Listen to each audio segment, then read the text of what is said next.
안녕하세요. 이지옥입니다. 이번 시간은 10페이지의 건축법령의 적용 여부를 함께 보도록 하겠습니다.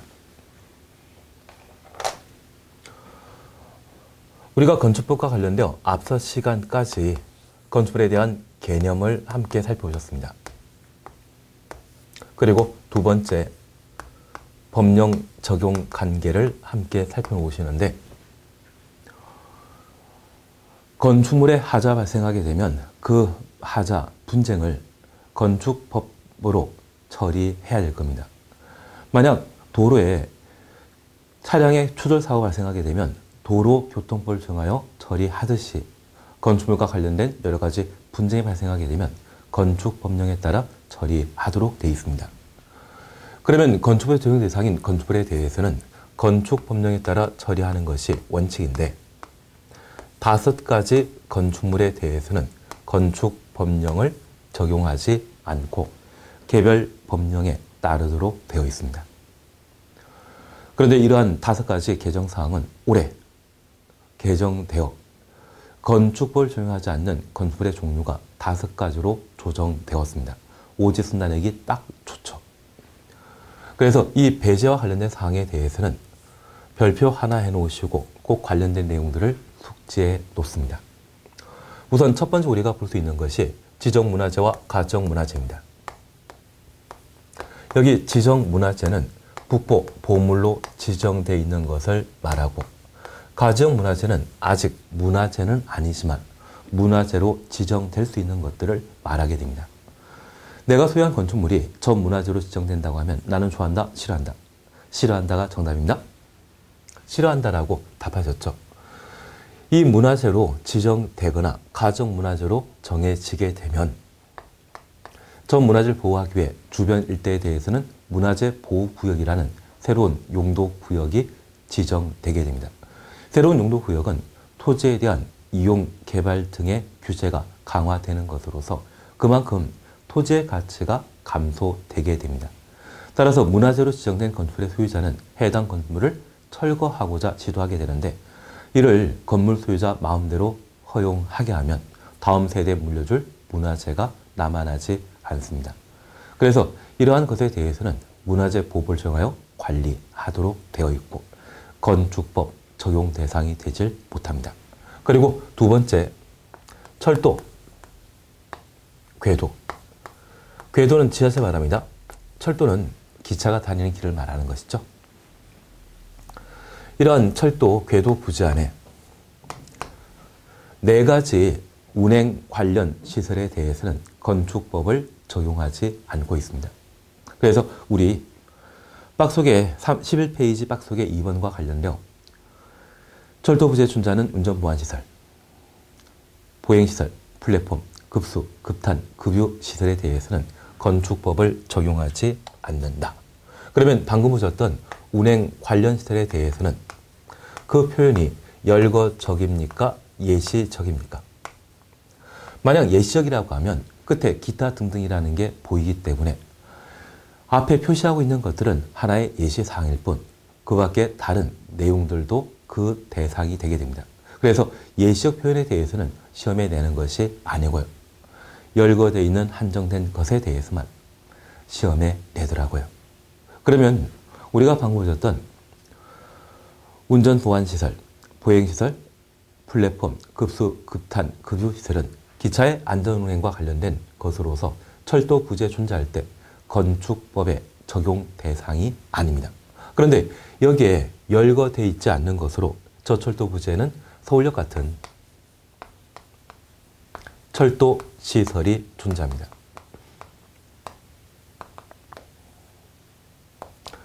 여기 철도시설 등은 운수시설에 해당되는 것으로서 우리 주변의 공항, 여객자동차 터미널, 그리고 항만시설, 이러한 것들을 운수시설이라 표현하고 있는데, 얘는 기차의 안전운행과 직접 관계된 게 아닙니다.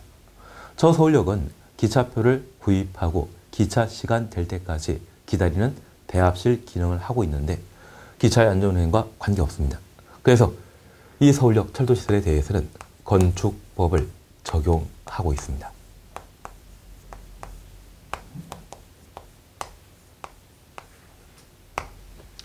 반면에 철도 시설을 제외한 철도 부지에 존재하는 운행 관련 시설, 운전 보안 시설, 보행 시설, 플랫폼, 급수, 급탄, 급유 시설은 기차의 안전운행과 관련된 사안으로서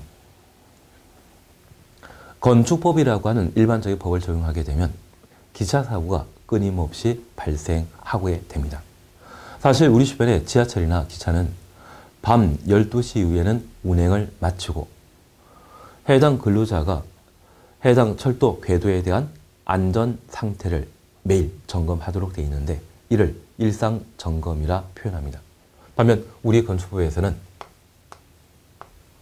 정기 점검 제도를 두고 있습니다. 여기 점검이라고 하는 것은 하자를 찾아내는 것을 점검이라 표현하는데 우리 건축법상 정기 점검은 2년마다 한 번 정기 점검하고 있습니다. 일상 점검과 비교하게 된다면 너무 띄엄띄엄 하는 것이죠. 그래서 기차 사고가 빈번히 발생할 수 있습니다. 그러한 사고를 방지할 목적으로 철도 궤도 선로 부지에 존재하는 운전 보안 시설, 플랫폼 등등에 대해서는 철도법 궤도법이라는 전문 법을 적용하여 일상 점검, 매일 점검하도록 정해놓고 기차 사고를 미연에 예방하도록 되어 있습니다. 그러면 우리가 구분해 주실 것은 철도 부지에 존재하는 철도시설, 서울역 등을 제외한 그 밖에 운행 관련 시설에 대해서는 건축법령을 배제하는 반면 철도시설만큼은 건축법 적용 대상이다. 그런 구분을 해놓습니다. 그리고 세 번째 우리가 함께 보실 것이 고속도로 통행료 징수 시설과 하천구역 안에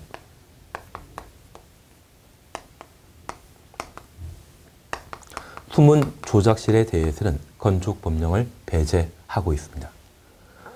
이쪽은 위치, 장소에 관한 사항들을 고려한 사안인데 저 고속도로 통행료 징수시설은 대지에 만들어져 있습니까? 도로에 만들어져 있습니까? 도로 한가운데 있죠. 토지에 대한 기본 정착성 없는 것으로 판단하게 됩니다.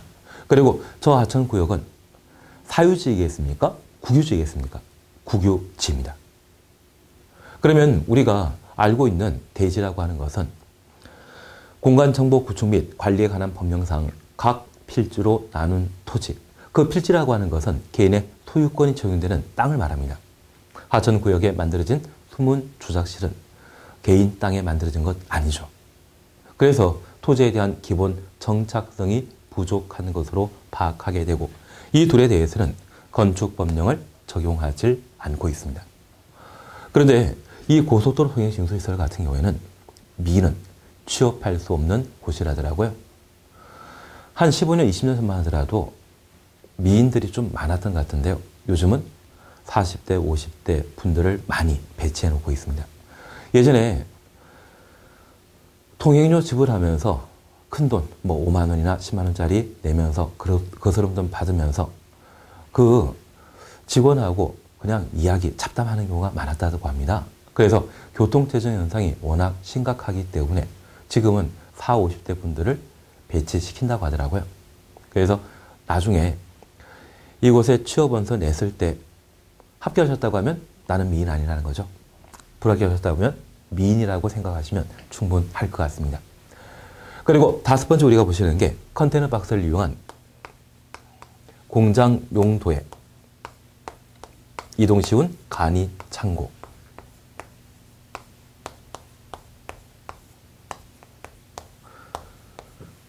이러한 것들은 건축법령을 배제하게 됩니다. 그런데 이 컨테이너 박스를 이용한 주거용 건축물, 공사 현장의 현장 사무실, 심지어 떴다 방이 있습니다. 얘들은 건축법 적용하고 오직 컨테이너 박스를 이용한 공장 용도의 이동 쉬운 간이 창고에 대해서만 건축법령을 배제하고 있습니다. 그러면 우리 주변에 떴다 방,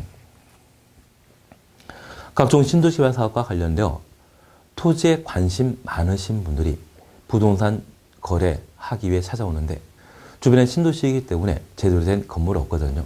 그래서 컨테이너 박스를 이용해서 부동산 중개업을 하는 경우가 있습니다. 얘들은 건축법 적용 대상 2단이다. 적용 대상이죠. 그런데 공인 중개사회성이나 중개업 등록증이 없는 상태라고 하면 불법 중개업소로 단속되거든요. 그렇게 단속하게 되었을 때 그 지역 중개업자가 100명이라면 100명 잡혀가는 것 아니라더라고요. 단속일자가 그 지역에 좀 알려지게 되는데 대놓고 몇 월 며칠 단속한다고 하면 그때는 공무상 기밀 누설로 관련 공무원들 다 잡혀 들어가거든요. 그래서 그 지역 중개업자에 알려지게 되면 야외에 가자 그렇게 통지서를 그 지역 중개업자들에게 돌린다고 합니다. 그런데 그 야외에 가자는 통지서를 받지 못한 분이 샷다 물리다가 잡혀 들어가는 경우가 있는데 그분 통지 못 받았다고 하면 왕따 당하는 중이죠. 그래서 왕따가 그런 점에서 좀 문제 있는 것 같습니다. 그러면 우리 잠깐 구분하실 것은 이러한 5가지의 경우에는 건축법령을 배제하게 되는데 특별히 시험에 주로 출제할 수 있는 것. 다음은 건축법을 적용하지 않는 건축물이다. 틀린 것, 옳지 않은 것 찾으라고 하면 건축법 적용하게 되는 철도시설, 서울역, 광명역 등을 말하게 됩니다. 그래서 오지순나와 관련된 시험 문제 출제가 용이하기 때문에 한번 별표 하나 해놓고 관련된 사항들을 살펴놓습니다. 동그라미 2번은 아주 지엽적인 문제로 시험에 출제되게 됩니다. 지금은 그냥 지나십니다. 그리고 양가 3번 건축물의 구성 등에 관한 사항을 함께 살펴봅니다. 여기 건축물 구성 등과 관련되어서는 별표 3개 놓으시는데 이 건축물 구성 등에는 우리 건축부에 볼 수 있는 다양한 건축물의 종류를 살펴봅니다. 일반 건축물과 고층 건축물, 다중이용 건축물, 준다중이용 건축물, 특수구조 건축물에 관한 개념 구분하시는 게 필요하고요. 그리고 이러한 건물이 만들어졌을 때 우리가 해당 건물 방문하다 보면 지하층이나 건축물의 뼈대에 골격에 해당되는 주요 구조부 등에 관한 사항들을 우리가 보셔야 됩니다. 그리고 세 번째, 건축물 크기에 관한 사항으로 건축 면적, 연면적, 높이, 층수에 관한 사항들을 각각 살펴나가시는 게 이쪽입니다. 대신 이쪽은 1회 시험과 2회 시험, 그리고 4회부터 19회 시험까지 매년 하나, 많게는 3문제까지 시험 문제가 반복 출제된 바 있습니다. 19회 때에도 출제되었고 20회 때에도 출제될 내용입니다. 그래서 이쪽은 별표 3개에서 함께 살펴놓습니다. 첫 번째 건축물 종류와 관련되어 고층 건축물에 관한 사항들을 우리가 함께 볼 수 있습니다. 여기 고층 건축물과 관련되어서는 층수가 3층 이상이거나 그 높이가 120m 이상의 건축물을 고층 건축물이라 하고 이러한 고층 건축물을 세분하게 되면 초고층 건축물과 준초고층 건축물로 구분하게 되는데 층수가 50층 이상이거나 높이가 200m 이상을 초고층 건축물이라 하고 준초고층 건축물은 고층 건축물 중에 초고층 건축물이 아닌 것을 준초고층 건축물이라 표현합니다. 우리 법에서는 특정 단어 앞에 준이란 말을 쓰게 된다고 하면 뒤에 나오는 개념을 부정하는 것이 특징입니다. 그래서 준초고층 건축물은 고층 건축물 중에 초고층 건축물이 아닌 것을 말한다. 나중에 민법 보다 보면 법률 행위와 준법률 행위라는 말을 우리가 구분하게 되는데 준법률 행위는 법률 행위 아닌 것을 말합니다. 우리가 법률 행위는 하나 또는 둘 이상의 의사표시를 요건하는 법률 요건을 법률 행위라 표현하고 이러한 법률 행위를 통해 특정한 법률 효과를 기대한다 하더라고요. 그러면 여기 의사표시를 요건하게 된다면 법률 행위지만 의사표시를 요건하지 않는다면 준법률 행위라고 민법에서 정의하게 되는데 그 준법률 행위는 법률 행위 이단이다. 아닙니다. 그래서 준초고층 건축물도 초고층 건축물이 아닌 것을 준초고층 건축물이라 표현하게 됩니다. 그러면 이 고층 건축물은 사실 19회 때 관련된 내용들을 시험에 다뤘습니다. 그리고 18회 시험 때는 다중이용 건축물에 관한 사항들을 시험에 다뤘기 때문에 그 주변. 그런데 한옥 시험거리 못 되고요. 부속 건축물 주변에 있죠. 그리고 작년에 신설된 사항으로 준 다중이용 건축물에 관한 사항, 그리고 특수구조건축물, 이러한 것들을 건축물과 관련되어 한번 보실 내용이 되는 겁니다. 그러면 이쪽은 그냥 기본적인 취지만 이해하고 지나가도 상관없겠죠. 한 2년 전에 서울 같은 경우에는 악천후 속에 헬리콥터가 운행 도중에 아파트 외벽을 들이받고 추락했던 사고가 있었습니다. 그래서 도시역에는 헬리콥터나 비행기가 이동하게 되는 항공구역, 비행 통로라고 하는 것이 있는데요. 이러한 곳에 고층 건축물이나 초고층 건축물이 만들어지게 되면 항공기의 안전한 운항에 방해될 수 있거든요. 그리고 이러한 고층 건축물이 만들어지게 된다고 하면 이러한 건물의 화재 발생 시에 건물 밖으로 탈출하지 못한 많은 사람들의 인명피해가 예상되기 때문에 화재에 충분한 대응 시설을 확보할 필요가 있습니다. 그러한 개념에서 고층 건축물에 관한 개념을 도입하게 되었습니다. 최근 서울에는 제1롯데월드라 불리는 123층짜리 빌딩을 서울시에서 사용 승인 내준 적 있습니다. 애초에 그 120층짜리 건물이 만들어지게 되었을 때 성남 비행장이라고 하는 비행장 주변에 존재하는 것으로 항공기 안전한 이착륙에 장애가 된다 해서 공군 반대로 그 사업이 무산된 적이 있습니다. MB 정권 때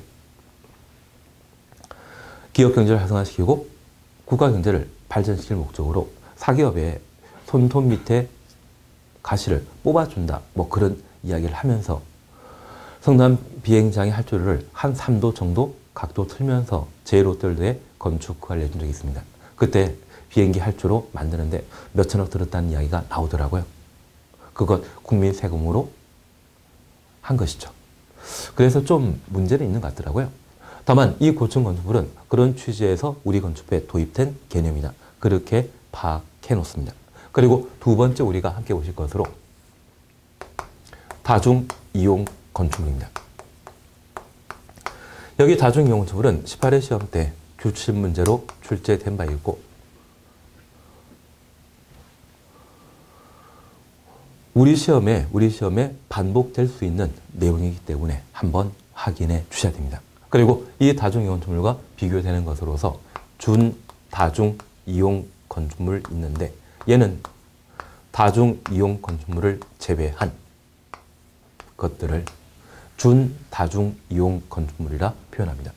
그러면 우리 다중, 불특정 다수의 대중이란 의미입니다. 그래서 많은 사람들이, 불특정 다수의 많은 사람들이 이용하는 건축물을 뭐라 한다? 다중이용 건축물이라 표현합니다. 그러면 많은 사람들이 다중이용 건축물을 이용하게 되면 그들의 안전 문제가 큰 사회적 문제가 될 수 있죠. 그래서 이 다중이용 건축물을 이용하는 사람 또는 주차장에 차를 주차시키거나 승강기 등의 각종 설비 이용한 사람들이 있는데 그들의 안전이 최우선이죠. 그래서 각종 재난에 대해 대처하기 위해 이 다중이용 건축물에 대한 체계적인 관리가 필요한데 현재 다중이용 건축물과 관련된 관리 기구, 관리 사무소는 있지만 그곳의 책임자에 대해서는 따로 정해진 바 없습니다. 그래서 이 다중이용 건축물은 전기 분야 또는 소방과 관련된 일정한 자격 요건을 갖춘 자가 있다고 하면 이분들이 다중이용 건축물의 관리 책임자로 활동하고 있습니다. 그래서 종전에 일부 다중이용 건축물의 경우에는 주택관리사인 자격을 가지고 있는 자가 이런 자격증을 소지했다고 하면 저 다중이용 건축물에서 근무하고 관리 책임자로 활동하시더라고요. 그런데 국토교통부에서는 이런 다중이용 건축물과 관련되어 좀 더 체계적인 이용 관리를 도모하고자 이에 대한 자격증을 한번 준비한다는 이야기도 있습니다. 그래서 한 3년 전부터 그런 이야기가 나오고 있는데 이 다중이용 건축물을 왜 건축법에 두게 되었는지 취지는 이해되시겠습니까? 다중이용 건축물을 이용하는 불특정 다수의 안전을 도모하기 위해 다중이용 건축물에 관한 개념을 도입하게 되었습니다.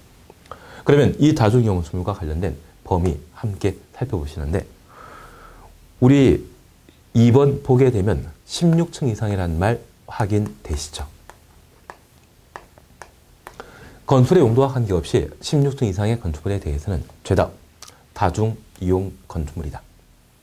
그리고 두 번째, 박스 속에 1번 보게 되면 바닥 면적합 5,000제곱미터 이상의 1번부터 6번까지의 용도에 해당되게 되면 다중이용 건축물로 구분하고 있습니다. 여기 다중이용 건축물과 관련된 6가지 용도에 대해서는 우리 외워주십니다.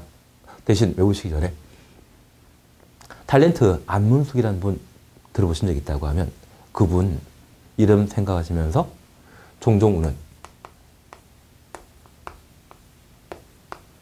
판문숙으로 기억해 놓습니다.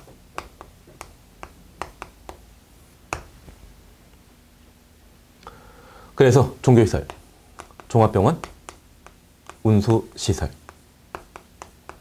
그리고 판매시설, 문화집회시설, 숙박시설, 저세가지 정도로서 그 바다 면적합 5,000제곱미터 이상이면 최대 무엇이다?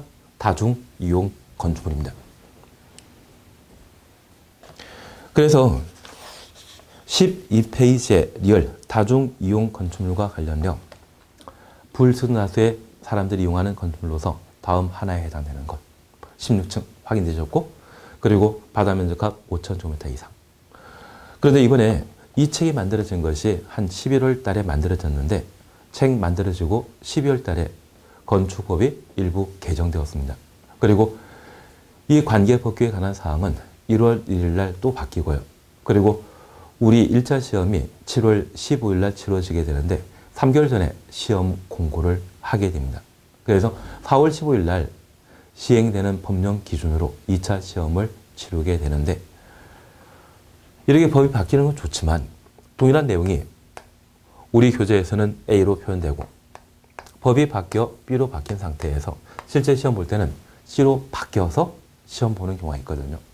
그러면 이 중간 과정 또는 개정된 사항들을 일일이 모두 정리하는 것이 우리를 혼란하게 만들고 틀린 답을 찾을 수 있게 만들어 버릴 수 있습니다. 그래서 지금 교재에 관한 사항들 한번 확인해 놓으시고 이 교재와 관련된 개정 사항에 대해서는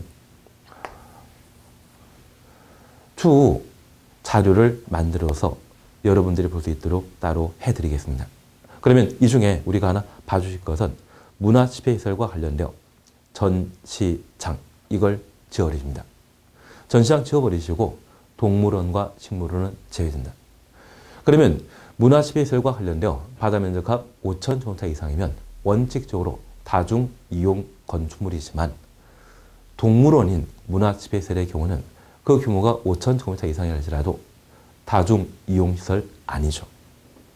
그래서 이 문화집회시설은 영화관 그리고 우리 주변에 수족관 있지 않습니까? 그러한 수족관이라고 하면 실외시설이다, 실내시설이다, 실내시설이죠. 반면에 우리가 서울랜드 같은 데 가보게 되면 동물원과 식물원 실외에 존재하는 것을 보게 됩니다. 그 실외시설인 동물원, 식물원은 그 바다 면적합이 5,000제곱미터 이상이라도 문화집회 다중이용 시설이 못 됩니다. 그래서 문화집회시설과 관련되어 전시장 지워버리시고 현재 동물원, 식물원에 대해서만 다중이용 건축물 범위에서 제외시키고 있다. 그렇게 확인해 놓습니다. 그리고 두 번째, 종교시설, 교회 등을 말하겠죠. 그리고 다음은 판매시설, 그리고 운수시설 중에 여객용시설, 우리가 앞서 공부하셨던 철도시설, 항만시설, 공항시설, 여객, 자동차 터미널이 있다고 하면 이러한 것들이 운수시설로서 그 규모가 5,000제곱미터 이상일 때 다중이용 건축물로 분류하고 있습니다. 그리고 종합병원, 관광 숙박시설, 이 관광 숙박시설은 무궁화 5개, 4개의 호텔 등을 말하게 됩니다. 그래서 바다 면적합 5,000제곱미터 이상의 종종 우는 판문숙 6가지 정도에는 다 다중이용 건축물이다. 얘는 어떻게 한다? 암기해 놓습니다. 그리고 두 번째 우리 보실 것이 저 다중이용 건축물과 비교되는 준, 다중이용 건축물입니다. 얘는 다중이용 건축물을 제외한 불특정 다수가 사용하는 바다 면적합 1000제곱미터 이상의 12가지 용도를 준다중이용 건축물이라 표현하고 있습니다. 그래서 1번 동물원 식물을 제외한 문화시설 다중이용 건축물에서 보셨습니다. 2. 종교시설 3. 판매시설 4. 운수시설 중에 여객용 시설 5. 의료시설 중에 종합병원 9. 숙박시설 중에 관광 숙박시설. 그래서 앞서 보셨던 종종 우는 판문수 얘가 1000제곱미터 이상 5000 미만의 경우에는 모두 준다중이용 건축물입니다. 그런데 여기 종종 우는 판문수 판문숙이 자주 운다는 의미이죠. 왜 우는지 이유가 있다고 합니다. 그래서 6번에 교육연구시설 여기 교육연구시설은 학교, 직업훈련원 등을 말합니다. 노유자시설, 유치원 등을 말합니다. 운동시설, 체육관을 말하는 것이고요. 그리고 10번에 위락시설, 나이트클럽 등을 말합니다. 관광 휴게시설, 야외 자동차 극장 등이 여기에 해당됩니다. 그리고 12번 장례식장. 우리 태양의 후예라고 하는 드라마 보시거나 또는 그에 대한 선전이라도 한번 보신 적 있죠. 그 주인공이 대위더라고요. 그러한 대위는 장교인데 그 장교를 구분하게 되었을 때 위관 장교와 영관 장교로 구분하고 있습니다. 위관 장교이죠. 노동. 여기 장교인 위관 장교가 노가다, 노동을 한다고 합니다. 그 원인은 뭐 사병을 대신해서 노가다 하는 것인지 또는 뭔가 징계받아 노가다 하는 것인지 잘 모르지만 저 위관 장교 노동 이걸 보고 종종 우는 판문숙이라는 분이 있다고 합니다. 그러면 위관 장교 노동이라는 말 기억하시면서 위락시설, 관광휴게시설, 장례식장, 교육연구시설, 노유자시설, 운동시설 6가지 정도 구분할 수 있죠. 그러면 종종 우는 판문숙의 경우는 1000 이상 5000 미만일 때는 준다중이용 건축물이고 5000 이상이라면 다중이용 건축물입니다. 여기 위관 장교 노동 얘는 그 규모가 5000 아니 10,000제곱미터 할지라도 죄다 무엇이다? 준다중이용 건축물입니다. 그래서 총 12가지가 준다중이용 건축물로 각각 구분되게 되는데 다중이용 건축물과의 범위 구분 세밀하게 해 주십니다. 그래서 공인중개사 시험에서는 특정 용도와 관련되어 문화집회시설과 관련되어 그 규모가 8000제곱미터라면 바다 면적 8000제곱미터라고 하면 얘는 무엇이다? 다중이용 건축물이죠. 그리고 위락시설과 관련되어 그 규모가 7000이라고 하면 위관장교 노동에 해당되기 때문에 이 규모라고 하면 7000만이라 할지라도 죄다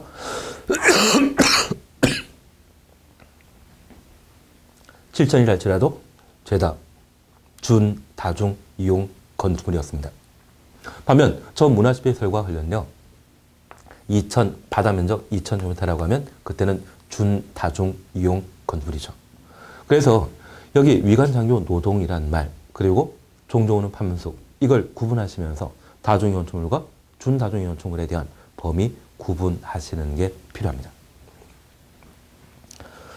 그리고 B역번에 특수구조 건축물 보실 수 있는데 이 특수구조 건축물은 한 3년 전에 경주에서는 눈이 많이 와서 오리엔테이션 중인 대학생 중에 큰 인명피해가 발생한 사건이 있었습니다. 그래서 그 이후 그러한 사고 사건이 반복되는 것을 방지하고자 특수구조 건축물에 관한 개념을 도입하게 되었습니다. 여기 특수구조 건축물과 관련되어서는 주관식 문제로밖에 출제되지 못하는데 3m란 말과 20m란 말을 꼭 한번 살펴놓습니다. 돌출 차용으로서 외벽 중심선으로부터 3m 이상 돌출했거나 그리고 기둥과 기둥 사이의 간격이 20m 이상인 건축물 이러한 건축물에 대해서는 특수 구조 건축물이라 표현하게 됩니다. 만약 건물이 2개 층 이상 구성되게 되면 위층에 많은 무게 나가는 물건을 쌓아놓게 되었을 때 저 무게 하중을 지탱하기 위해 기둥을 촘촘히 세워 놓게 됩니다. 그래서 저 기둥이 건물 무게 지탱하는 것이거든요. 다만 이 기둥이 많이 만들어지게 되면 기둥과 기둥 사이의 간격이 좁아짐으로써 거실로 사용할 수 있는 공간이 줄어들게 됩니다. 그래서 이러한 기둥 설치는 최대한 그 간격을 넓혀 충분한 거실을 확보하고자 하는데, 그런 기둥과 기둥 사이의 간격이 20m 이상이라고 하면 위층에 많은 무게 나가는 물건을 쌓아놓게 되었을 때 건물 붕괴될 수 있죠.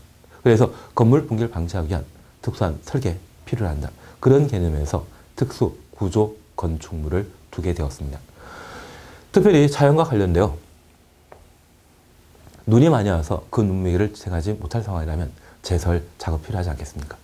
그래서 그러한 특수구조 건축물에 관한 개념으로서 3m와 20m라는 것을 각각 살펴놓습니다. 그리고 우리 앞에 이제 부속 건축물이라는 말을 한번 보셨습니다. 이쪽은 이렇게만 잠깐 이해하고 지나가십니다.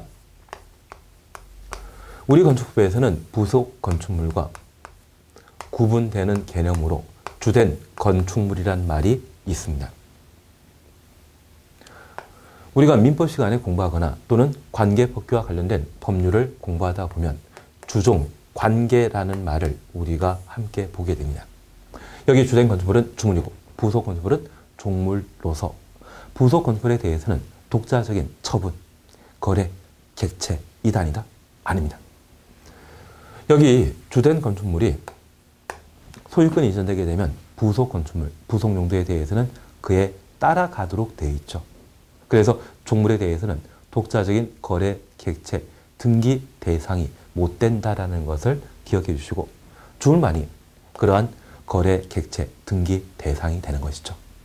그러면 이 부속 건축물과 관련되어 우리 11페이지에 딱 두 군데만 줄쳐 놓습니다. 부속 건축물이란 같은 대지 안에, 같은 대지에 줄여놓습니다. 주된 건축물과 분리된, 분리 줄여놓습니다. 부속 용도의 건축물로서 주된 건축물의 이용 관리에 필요한 건축물을 말한다.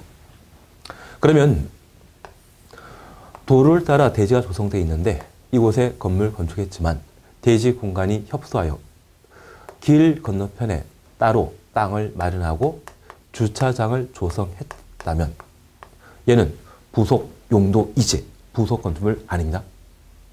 같은 대지가 아니죠. 도로가 가운데 두게 된다고 하면 동일한 대지가 아닙니다.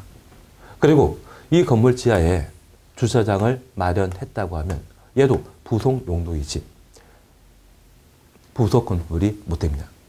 함께 존재하죠. 그래서 이 부속 건축물이라는 동일한 대지 안에 주된 건축물과 분리되어 주된 건축물의 이용 관리에 사용되는 부속 용도의 건축물을 부속 건축물이라 표현합니다.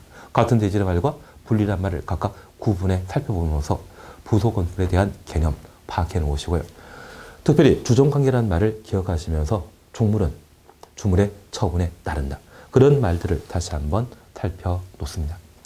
이번 시간 여기까지 함께 하시고 다음 시간에는 12페이지의 이 건축물 구성에 관한 내용들을 함께 살펴나가도록 하겠습니다. 수고하셨습니다.